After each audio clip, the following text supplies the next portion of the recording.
All right, before anyone says it, yes, I bought a SIG P320. Now, depending on who you ask, that was either a great choice, a terrible choice, or just an expensive way to start an argument online. But this video isn't only about the SIG. This is my current firearm setup as a new shooter. What I have, why I bought it, what I like about it, and what I'm learning from it.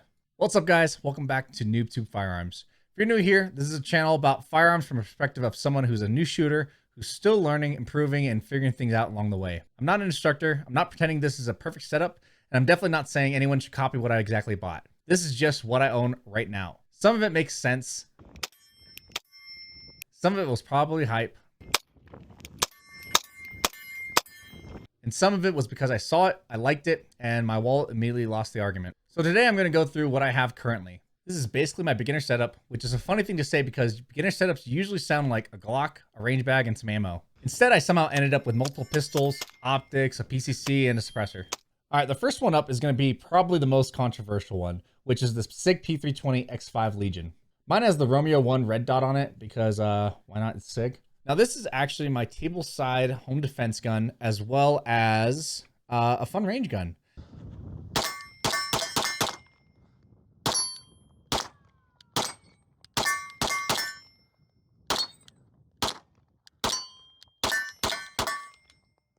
Yeah, that thing's fun. I know some of you guys are probably freaking out over me saying that this is my home defense gun and this thing is loaded, one in the chamber right next to my bedside. But you know what? Nothing bad's happened yet. I actually do want to say that the reason I purchased this gun is because I saw a review online saying that it was awesome.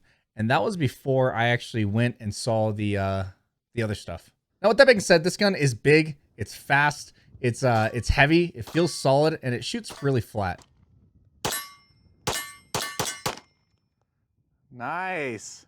What'd you think? I love it. It feels so good too. I love like. Did you know that is not drop safe? So as a new shooter, that makes it very easy for me to like. The weight really helps with the recoil. The grip feels good and the whole gun feels like it really wants to stay planted. And when you're still working on fundamentals, any little bit of help feels amazing. Now, I'm not gonna lie, this gun does make me feel like I'm shooting better than I actually am. It's kind of a handicap in a way. This is like me starting the game with like 4 strikes in a game of bowling. Although my comparison, and you guys will see later on that the comparison for guns that I actually have, it makes sense why this probably shoots so well. It's like the gun is doing the group project work and I'm taking partial credit. Now, obviously the reason why this gun works as a thumbnail is because the 320 has a lot of controversy around it. Nowadays, most ranges and clubs actually don't even allow them. And the internet has a lot to say about them. Now, did I fully understand all of that when I bought it? No, not really. I saw it, thought it looked cool, felt it in the hand, and my beginner brain basically went, that one. That's the one that will make me shoot better. And that's a dangerous sentence. Because when you're newer, it's easy to think the next gun is going to solve all your problems. Better trigger, better optic, better grip, heavier frame, cooler slide, whatever. But at the end of the day, if your fundamentals are still bad, the target is still going to snitch on you. So do I regret buying the X5 Legion? Honestly, I don't know. Currently as it stands, I enjoy shooting it. It's fun, it feels great, and I do think it gives me a platform to work on fundamentals. But I also think it taught me a lesson about buying something before doing your research. Not just watching one video, reading one comment thread, and calling it good. What actually matters is actually understanding what you're buying, what people like about it, what people criticize about it, and whether it fits what you actually need. All right, next up is my Hellcat Pro with the Vortex Defender CCW. Now, this is more of the practical carry size gun in my setup. Compared to the X5 Legion, this thing is obviously smaller, lighter, and much easier to imagine carrying. Mainly because carrying the X5 Legion concealed would basically be like trying to hide a cordless drill under your shirt. Could you do it? Maybe. Should you?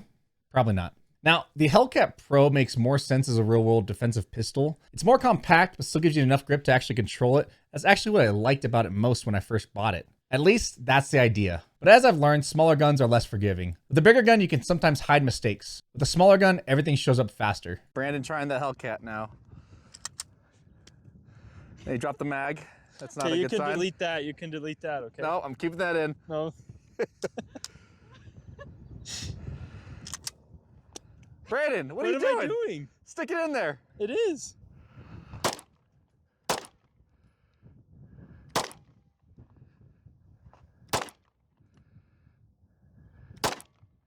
Okay. There you go. All right. Okay, okay. All right, Brandon, what's your impression on that one?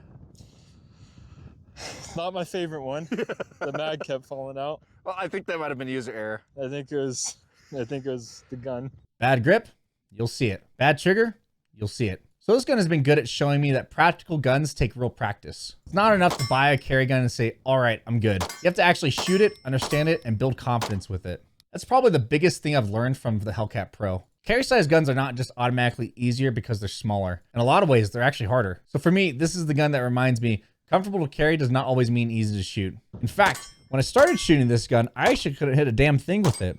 Mainly because when I was actually shooting this gun, I was crushing the grip with my right hand, which is my trigger finger. And it ended up causing me to shoot off to the left constantly, and I couldn't hit a damn thing. This gun has actually been pretty good at teaching me fundamentals where loosening your grip on your trigger finger hand and actually tightening the grip with your support hand.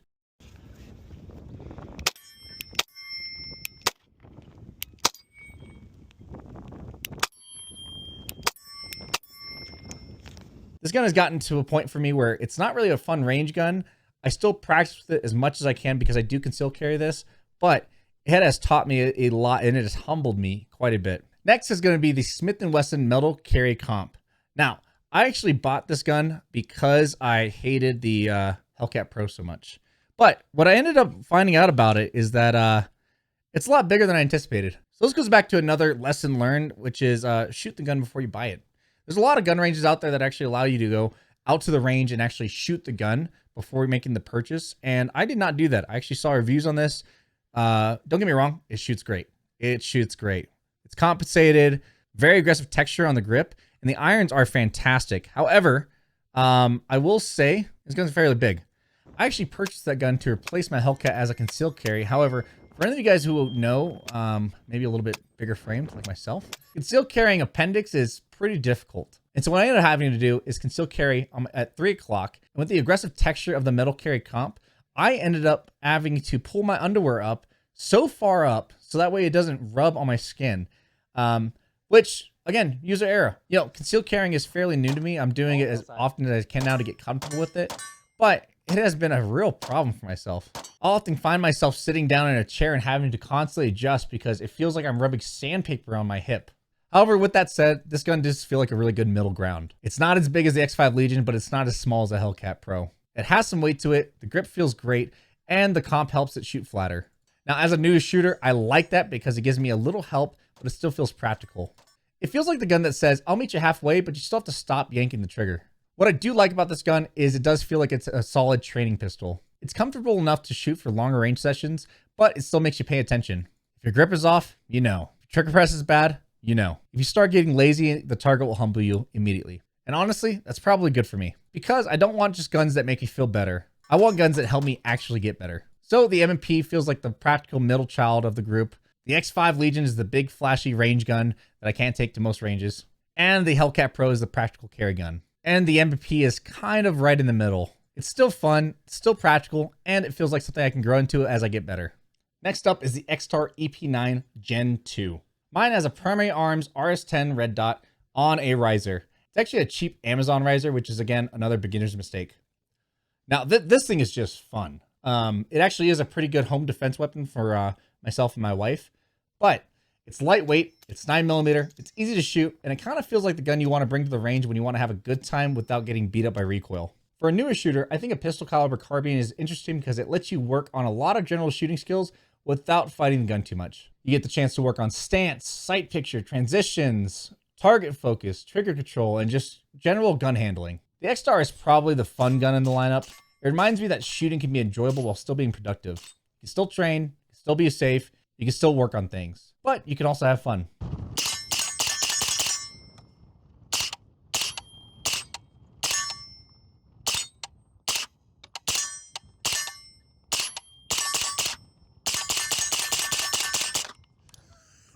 That's just so fun.